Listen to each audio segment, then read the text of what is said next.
Good morning बच्चों।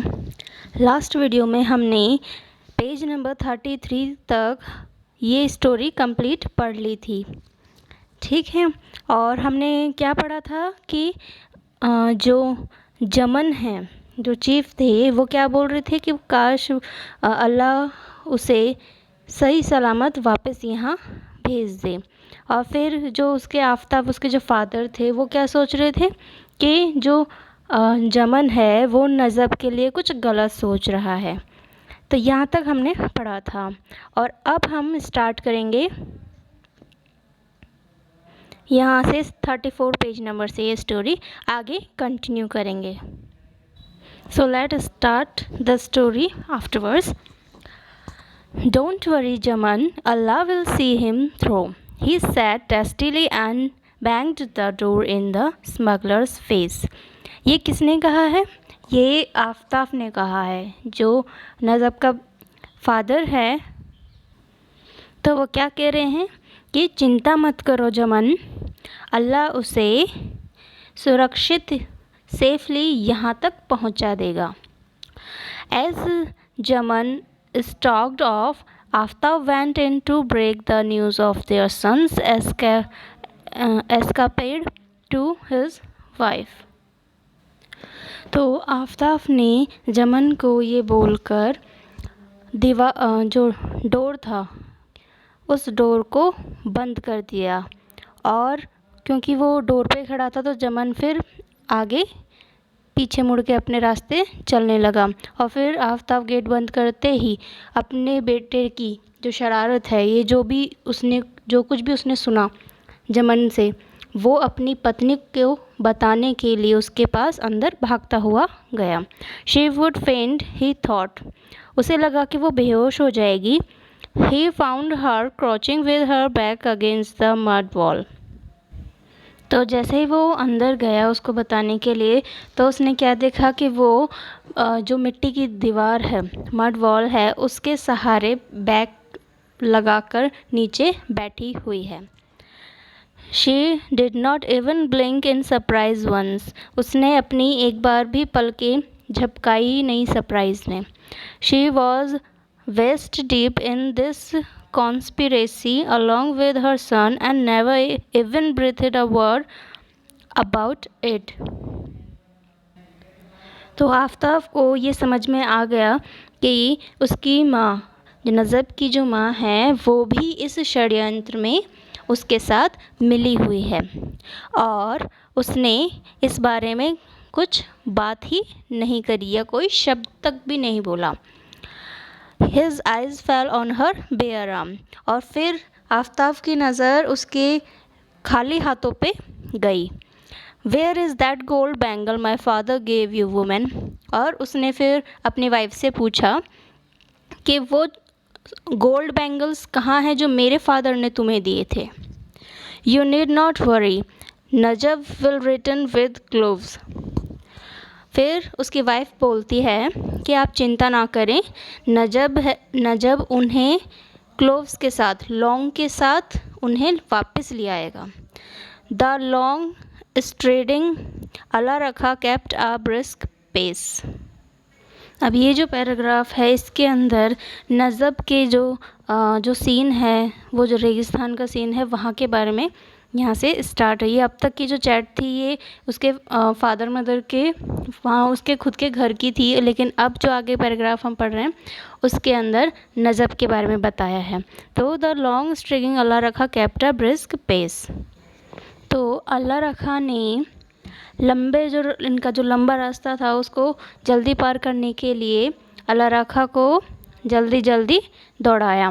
अ strong south wind drop the tang of the Kori creek hack into Najab's nostrils. और strong south wind की वजह से नजब की नाक के अंदर, नॉस्ट्रेल्स के अंदर जो कोरी क्रीक थी, उसकी गंध उसके नाक में भर गई। आगे देखिए, he followed the star, the milky way flecked with Mika the great bear shambling towards the north. और वो नॉर्थ की तरफ जो सितारे, जो स्टार्स थे और जो मिल्की वे थे, उनको फॉलो करता रहा with Mika the great bear shambling. जो रात में अपना अंधेरे में तारों से, जो पहले तारे जैसे टूटते थे या चाँद से जो रास्ता पहले दिशाएं, डायरेक्शंस पता चलते थे, उस तरीके से उसने अपना रास्ता नॉर्थ की तरफ तय किया। Before dawn he had reached his destination for a sandy elevation palisaded with the bones of the dead animals told him that he had arrived at Sarbela over 20 miles from काला डूंगर। और सुबह होने से पहले वो अपनी मंजिल तक पहुंच गया, क्योंकि जिस रास्ते से वो गुज़रा था, जहाँ से वो कैमल को बहुत तेज़ भगा रहा था और उसके नॉस्ट्रल्स में जिस जगह की बदबू आ रही थी, वो थी मरे हुए जानवरों की, जहाँ पे हड्डियाँ बिखरी हुई थी जिस मैदान में। तो वहाँ जाते ही उसको हिंट मिला, उसको पता चला कि वो काला डूंगर से 20 मील से भी ज़्यादा दूर एक सारबेला जगह है, वहाँ पर पहुँच गया था। He was already beyond the international boundary. वो ऑलरेडी कहाँ पे पहुँच गया था? इंटरनेशनल बाउंड्री तक पहुँच गया था। Here he rested, वहाँ पे उसने रेस्ट किया। During daylight, दोपहर के दौरान मूवमेंट वॉज इम्पॉसिबल, वहाँ पे कोई कुछ भी मूवमेंट करना बहुत ही इम्पॉसिबल था। The Indus rangers would be looking from their bamboo watch towers. Bamboo watch towers means bamboo के बनाए हुए जो अपने जो साइडस्कोप्स होते हैं, जिनसे अपन दूर का देखते हैं। तो जो इंडस रेंजर्स थे, जो बॉर्डर्स पे खड़े होते हैं, वो लोग वहाँ पे नज़र गड़ाए हुए थे। And in the heat everything became a mirage. और हीट की वजह से सारी चीज़ें क्या हो गई थी? मिराज हो गई थी, मीन्स मरे हुए के समान हो गई थी। A depression in the sand looked like a splash of water, a freak stunted cactus gave the appearance of a Grove, and a camel looked like a huge prehistoric animal on the move. Sand के अंदर से, मिट्टी के अंदर से जो भाप निकलती है, ज़्यादा जब तप जाती है सैंड तो वो भाप निकलती है ना, तो ये डिप्रेशन ऑफ द सैंड वो चीज़ है। तो वो कैसी लग रही थी? Like a splash of water, जैसे पानी जैसे चलता हुआ जो धार होती है, तो उसकी जो धारें एकदम छोटी छोटी पतली पतली सी होती हैं, वैसे ही लग रही थी। और एक छोटा सा कैक्टस था, वो कैसा लग रहा था? जैसे कि अकेला वहाँ पे इकलौता हो। And a camel looked like a huge prehistoric animal on the move. और जो कैमल था वो ऐसा लग रहा था जैसे कि बहुत ही बड़ा प्रीहिस्टोरिक एनिमल हो इस जगह पे अकेला। Any movement was sure to be notice through binoculars. और वहाँ पे कुछ भी हरकत की जाए, कुछ भी अगर चहल पहल की जाए, तो वो साफ नोटिस हो जाती थी। मीन्स वो जो एरिया था वो बिल्कुल दूर दूर तक सिर्फ डेजर्ट था, सैंड था। तो वहाँ पर कुछ भी अगर वो करता तो वो नोटिस में आ जाता। किसके? इंडस रेंजर्स के। When the sun came up, Najab took his first drink of water from his chaggal. जब सूरज उग गया तो नजब ने अपनी बॉटल जो होती है डेजर्ट में जो लेके जाते हैं उसे छगल कहते हैं, तो उसके अंदर से पहला घूंट पिया। At noon he had his first meal dry stale bread with onion. और नून में, दोपहर के मिड में उसने अपना पहला खाना खाया। और खाने में क्या खाया? सूखी स्टेल यानी बासी bread with onion. By now thoughts about Fatima took a vice-like grip over him. और फिर खाना खाने के बाद वो फिर सोच में डूब गया फातिमा की। An entire night lay between them, he thought. उसे लगा कि एक रात का ही सफ़र, एक पूरी रात ही बाकी है उन दोनों के बीच के डिस्टेंस में। And the distance was less than 10 miles, और जो डिस्टेंस है वो सिर्फ 10 मील से भी कम रह गया है। The thought of it made him breathe even as the sun started heating its hammer on the anvil of the desert. और वो ये जो डिस्टेंस कम रह गया था, ये इसके बारे में सोच सोच के बहुत ही अंदर से खुश हो रहा था।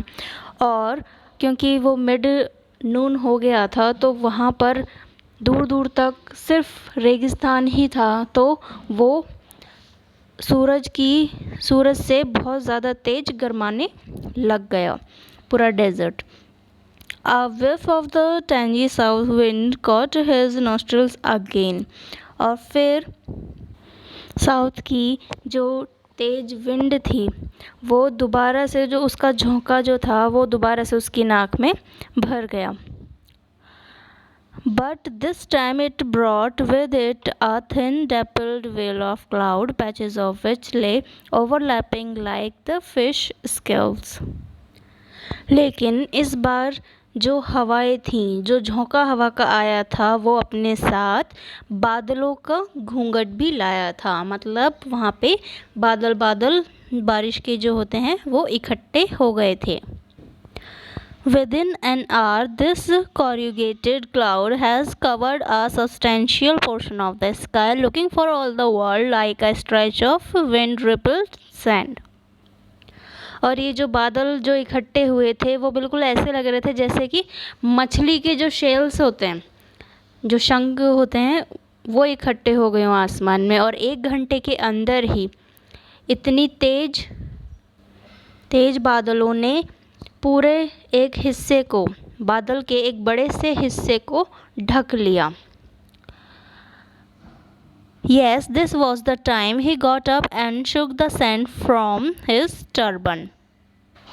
और यही वो टाइम था, यही वो समय था जब बहुत तेज आंधी चल रही थी, धूल वाली चीज़ें आती होती ना रेगिस्तान में, जहाँ पे रेत उड़ता है बहुत तेज भवंडरों जैसे, वैसे उड़ रही थी। और ऊपर बादलों में जो बादल हैं वो इकट्ठे हो गए थे।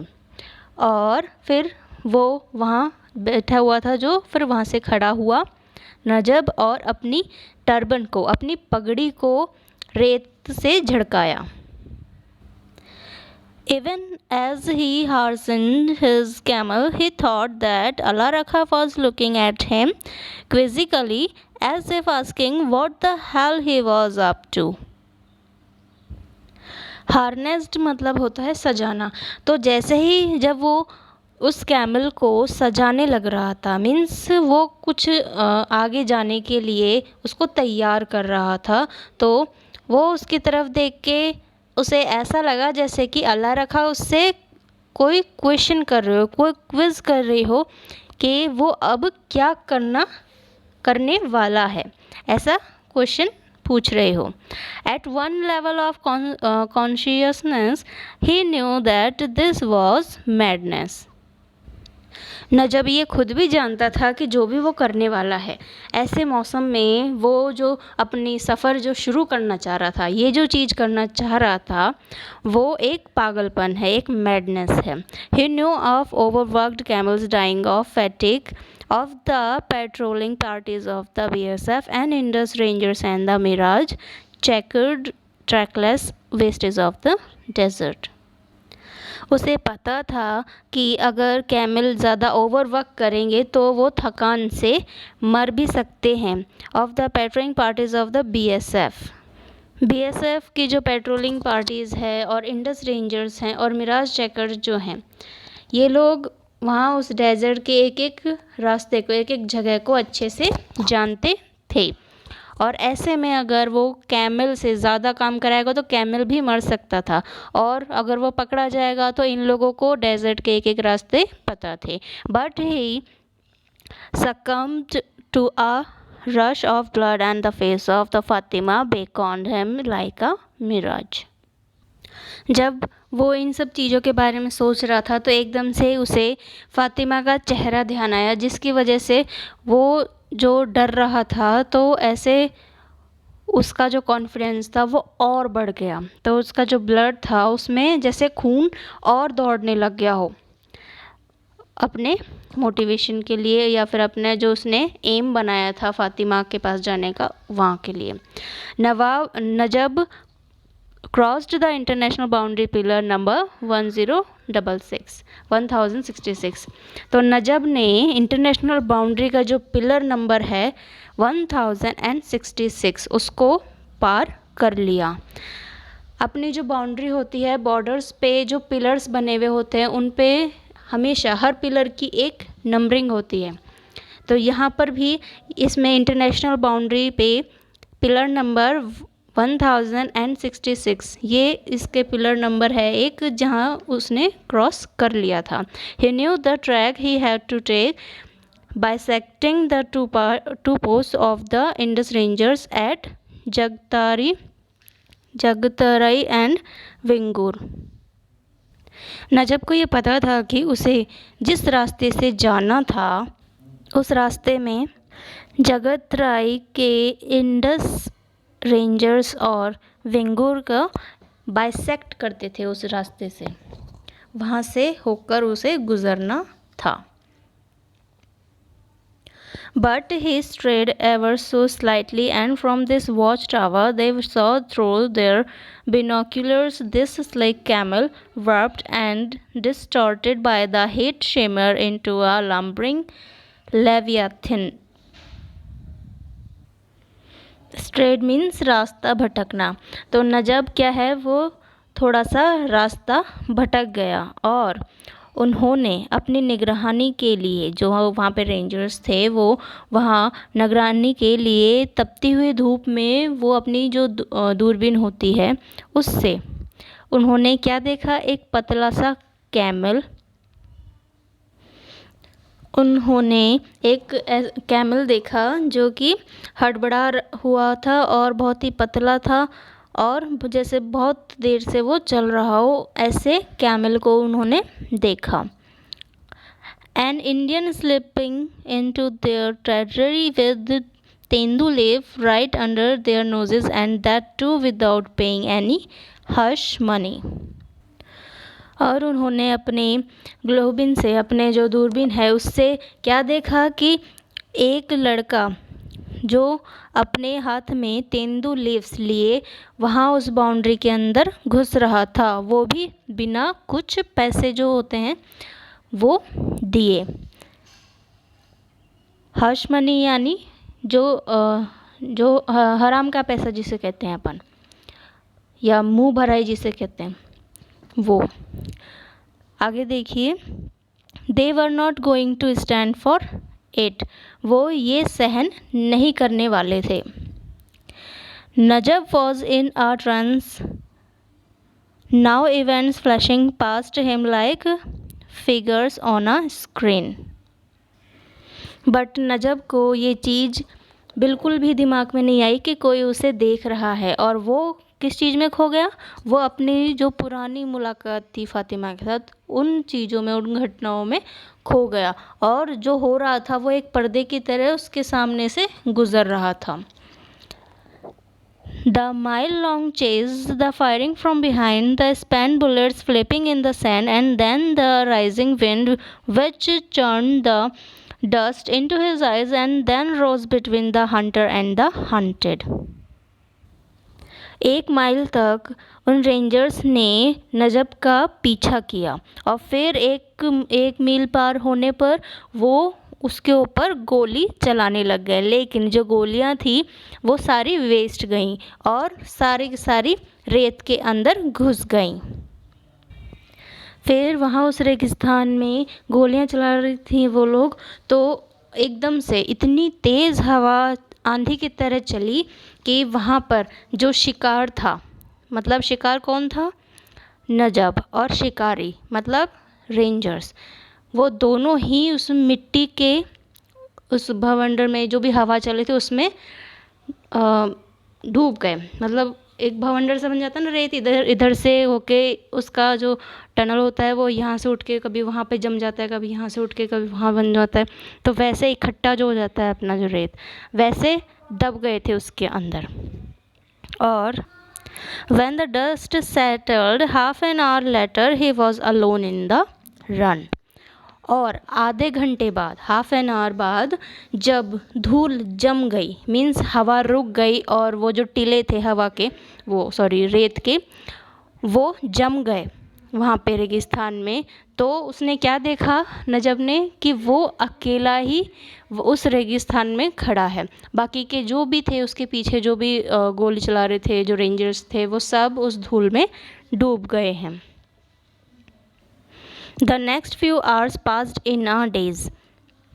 और कुछ घंटे, अगले जो कुछ घंटे थे वो कुछ परेशानी में बीते। ही वॉज मॉर्टली स्केयर्ड दैट अल्लाह रखा मे डाई ऑफ फटीक। उसे ऐसा लगा कि, मतलब वो इस डर से कांपने लगा, डरा हुआ था कि कहीं अल्लाह रखा थकान से मर नहीं गया हो। To ease him of his burden he now started walking beside him। तो वो अपना बर्डन उसके ऊपर ना रखने कर, ताकि वो और थोड़ा सा चल सके, इसलिए वो उतर के उसके साथ पैदल पैदल बगल में चलने लग गया। Within an hour the soil had scraped the callus from his feet and scared them with agonizing cracks. और चलते चलते एक घंटे के अंदर ही उस ऊँट के पैर की जो मोटी खाल होती है उसमें लकीरें पड़ गईं, और उन लकीरों की वजह से उसे बहुत ज़्यादा दर्द होने लग गया। Under a hot tin sky the sun was blazing now, throwing up wild needles which hurt the eyes. Hot tin sky के नीचे जो रन था, जो रन ऑफ कच्छ जो जगह थी, जो रन था वो कैसा हो गया था, वो आग की तरह अब जल रहा था, और उसकी जो आँखें थीं वो आँखें उसकी जलने लग रही थी, जो धूप ज़्यादा होती है तो अपने झांके चलती है ना, गरम गरम सी हवाएं, तो वो सुई की तरह उसकी आंखों में चुभने लग रही थी। And as the sun palpitated it haunted him with its mirage pools of shadow scooped half moons of water। और जैसे ही जो रन है, जो रन ऑफ कच्छ जो था, तो रन तपने लग गया था, तो वो मैदान उसे डराने लग गया था। With its mirage pools of shadow, मतलब परछाइयों के तालाब से, scooped half moons of water, और जैसे चंद्रमा होता है, हाफ मून जो होता है, पानी के हाफ मून की तरह दिख रहा था रन जो है। Hours of wandering as if in the trance attempting to lick the receding edges of the mirage. कई घंटों की यात्रा करने के बाद ऐसा लग रहा था जैसे कि उन्होंने अधमरी हालत में वो पूरी जो यात्रा है वो पूरी की हो, और अब जो ये जो बहुत तेज़ गर्म हो रहा था, जो टिनी स्काई, हॉट टिनी स्काई जो था, वो जो बहुत ज़्यादा गर्म हो रहा था, वो अब ऐसा लग रहा था जैसे कि थोड़ा सा ठहरने लग रहा है या थोड़ा सा ठंडा पड़ने लग गया हो। मीन्स जो मौसम है वो इवनिंग में धीरे धीरे बदलने लग रहा था। Then light thinning away, and an hour or 2 hours later dusk and a thin plume of smoke rising from a dung fire।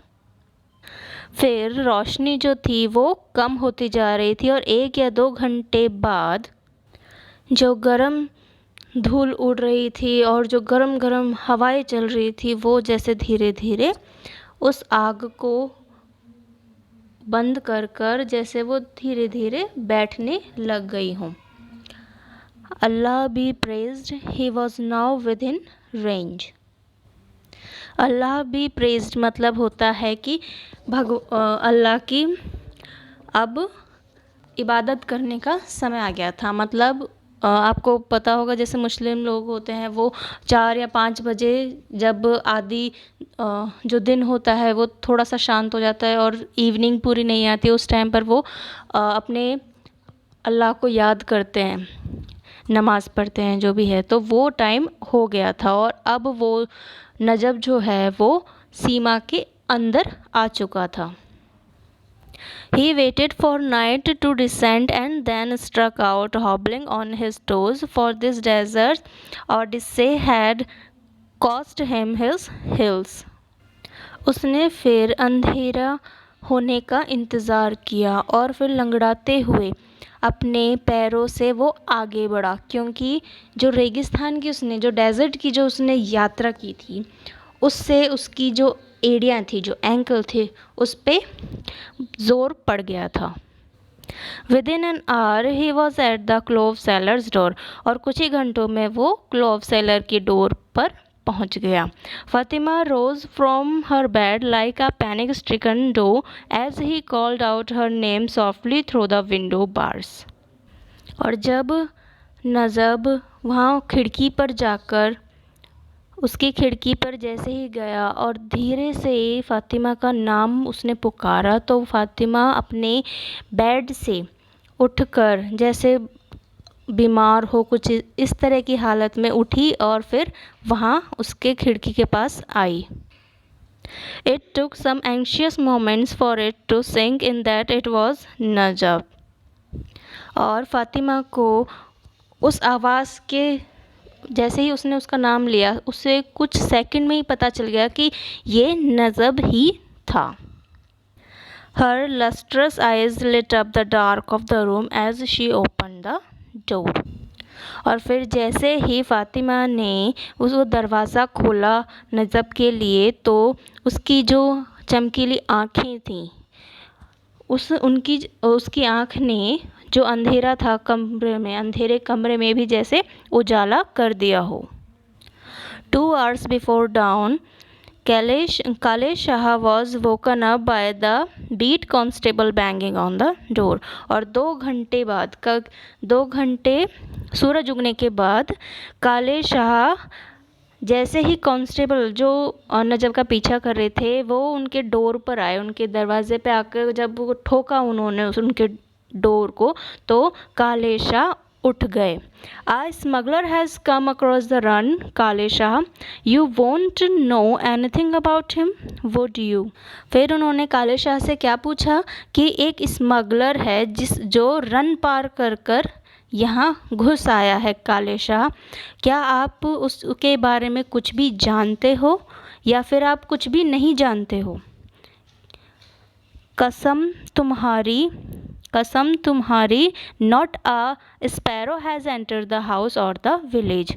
तो फिर वो काले शाह क्या बोलते हैं कि कसम तुम्हारी कसम खा के कहता हूँ, एक चिड़िया ने भी घर में एंट्री नहीं मारी है और ना ही विलेज में मारी है। Even the dogs have not been barking tonight, और आज रात को कोई कुत्ता भी नहीं भौंका था।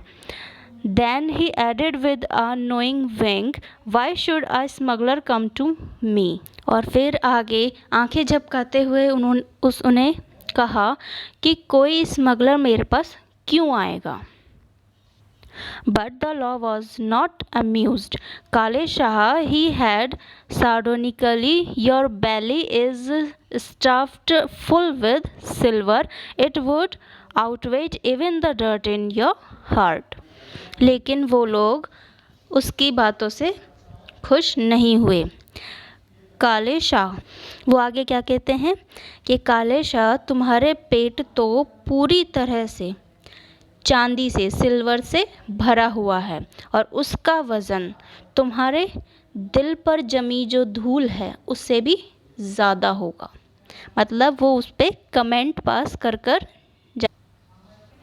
The constable's words rattled like a sack of empty canes in his head and prevented him from sleeping। जो लाइन कही थी उन कॉन्स्टेबल्स ने, उनके जो ये शब्द थे वो एक खाली केन की तरह जैसे दिमाग में उसके पूरे टाइम बजते रहे। And prevented him from sleeping, और उसे इस वजह से पूरी रात वो सो नहीं पाया चैन से।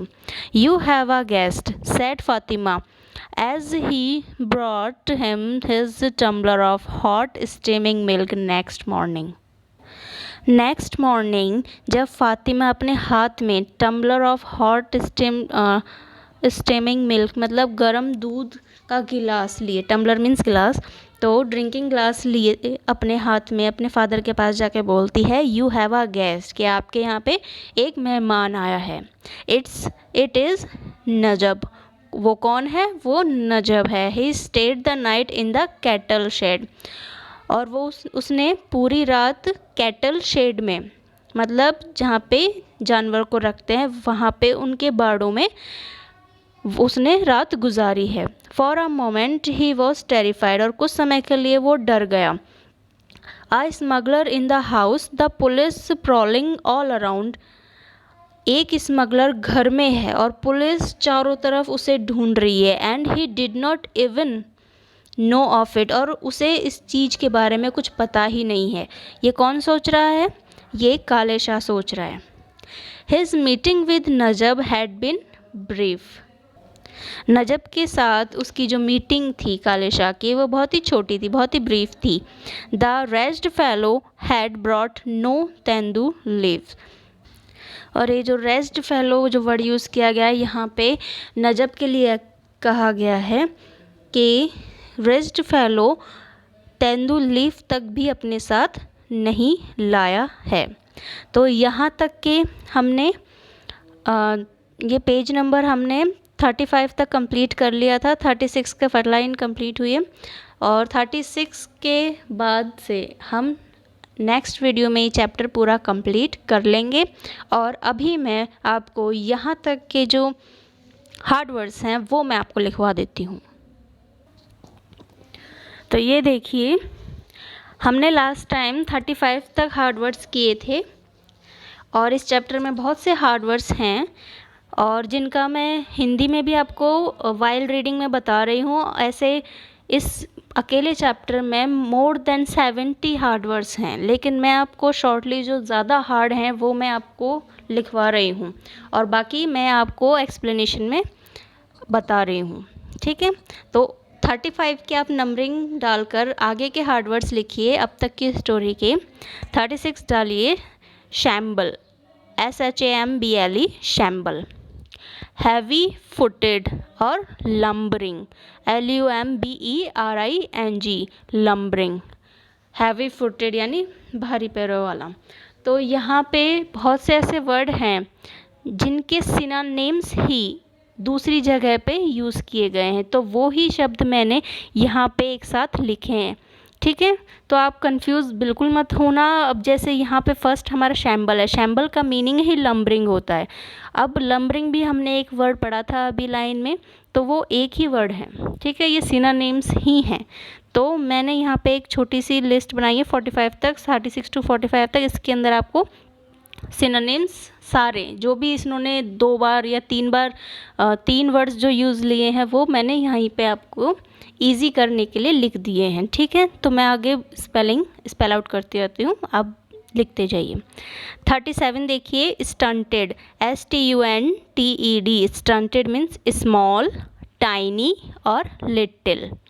38 है वृत्त, रित, इसमें W साइलेंट रहता है, रित कहते हैं इसको। ठीक है, WRITHE रित।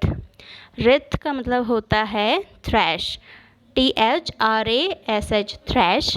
Twist, TWIST twist. और रिगल, WRIGGLE रिगल। 39 है अपना चेकर्ड, CHEQUERED। चेकर्ड का सिनोनिम होता है मल्टी कलर्ड और party coloured, PARTI party coloured, COLOURED party coloured. 40th देखिए डिस्टोर्टेड, DISTORTED। डिस्टोर्टेड का सिनोनिम होता है मिस रिप्रेजेंट, मिस रिप्रेजेंट। ये एक ही वर्ड होता है, मैं अलग अलग प्रोनाउंस आपको बता रही हूँ ताकि आपको स्पेलिंग पे फोकस जाए। Miss MISREPRESENT miss represent. और डिफॉर्म्ड, DEFORMED डिफॉर्म। 41 देखिए चर्नड, CHURNED चर्न का सिनोनिम होता है एजिटेटेड, AGITATED। और स्टिर, STIR स्टिर। 42 है पाल्पिटेटेड, पाल्पिटेटेड मीन्स होता है बीट रैपिडली, तेज धड़कना, बीट रैपिडली, RAPIDLY रैपिडली, और पम्प्ड, PUMPED पम्प्ड। प्लूम 43 देखिए, प्लूम PLUME, प्लूम का सिनोनिम होता है feather, FEATHER feather, crest CREST crest, और क्विल QUILL क्विल। 44 है हमारा सार्डोनिकली, SARDONICALLY सार्डोनिकली। इसका सिनोनिम होता है आयरोनिक, IRONIC आयरोनिक, और मॉकिंग, MOCKING मॉकिंग। 45 है हमारा प्रॉलिंग, PROWLING प्रॉलिंग का मतलब होता है search in prey, to move on. शिकार को हम प्रे कहते हैं, PREY प्रे। तो सर्च इन प्रे शिकार की खोज में, घूमना या तलाश करना, कर लिए घूमने जाना, तो उसे हम प्रॉलिंग कहते हैं। तो ये यहाँ तक के हार्ड वर्ड्स हैं, ठीक है। और नेक्स्ट वीडियो में हम अपना ये चैप्टर कंप्लीट करेंगे और वहाँ तक के जो हार्ड वर्ड्स हैं वो करेंगे। उसके बाद आप क्वेश्चन आंसर्स इसके कंप्लीट कर लीजिएगा, ठीक है। Thank you.